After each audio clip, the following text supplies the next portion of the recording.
जमुई में तेजस्वी यादव की सभा में मंच पर तमाम आरजेडी के कार्यकर्ता, आरजेडी के बड़े नेता और बड़ी रैली, और इस बड़ी रैली के बीच जो हुआ उसको लेकर इन दिनों बवाल मचा हुआ है। मेरे साथ इस वक्त हम पार्टी के मुखिया जीतन राम मांझी, गया से लोकसभा उम्मीदवार भी हैं, और इनसे सबसे पहले मैं प्रतिक्रिया जानना चाहूँगी कि जो हुआ, जो प्रकरण हुआ, उसको आप कैसे देखते हैं। हालांकि वो नहीं होना चाहिए था, आप ये कहेंगे, लेकिन इसके अलावा क्या प्रतिक्रिया आप यहाँ से बैठकर देख रहे हैं?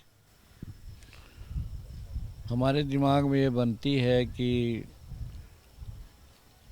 महागठबंधन के लोग, घमंडिया गठबंधन के लोग हताशा में आ गए हैं और उनका मानसिक संतुलन ख़त्म हो गया है। इसलिए उलूल बातें करवाते हैं, अनडेमोक्रेटिक बात करवाते हैं। राजनीति में डिफरेंसेस होना अलग बात है, लेकिन इसका ये मतलब नहीं कि हम किसी के परिवार पर डायरेक्ट एब्यूज़ करें या उसके माँ को, उसके सिस्टर को, उसके फादर को किसी प्रकार का एब्यूजमेंट की बात करें। ये उचित नहीं है, ये राजनीति इसको अलाउ नहीं करती है। अगर किसी ने किसी को गाली दी तो आपको लगता है कि उसको तभी उस वक्त रोका जा सकता था? निश्चित रूप में अगर हम लोगों के सामने अगर कोई बात ऐसी होती, हमारा आदमी करता, तो हम तो उससे माइक छीन लेते और उसको रास्ते से हटा देते।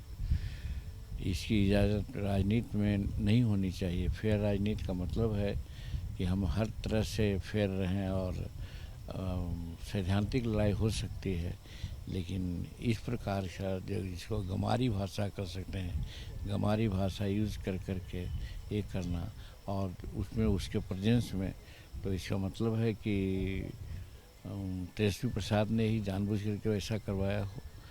अगर मान लीजिए कि हम भी करते हैं कि अगर उनकी माँ के बारे में कोई कहता, हमको हमारे साथ उदाहरण है, हम जगन्नाथ मिश्रा के खिलाफ थे और एक मीटिंग में इसी प्रकार की बात हो गई, जगन्नाथ मिश्रा के खिलाफ लोग बोल दिए कुछ शब्द, हम खड़ा होकर प्रतिवाद किया और कहा कि ऐसी बात नहीं होनी चाहिए।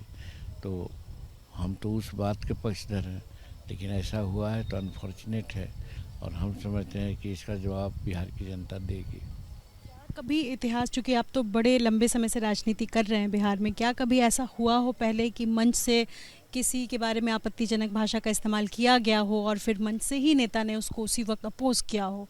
कभी ऐसा हुआ हो जो आपको याद हो? एक तो आपने उदाहरण दिया। हमको ऐसा उदाहरण नहीं, हमारे साथ इस तरह की घटना घटी थी, वो मंच पर नहीं था, एक मीटिंग हो रही थी, उसमें ऐसा हुआ था तो हमने प्रतिवाद किया था। लेकिन खुले मंच पर कभी किसी ने इस प्रकार की बात की हो हमको भी याद नहीं। तेजस्वी का कहना है कि उन्होंने सुना नहीं और इस चीज़ को बहुत ज़्यादा तूल देने की कोशिश की जा रही है। आपको लगता है कि चूंकि वो मंच पर थे, संभव है कि उन्होंने सुना ना हो, लेकिन इस मामले में सार्वजनिक तौर पर माफ़ी मांगनी चाहिए?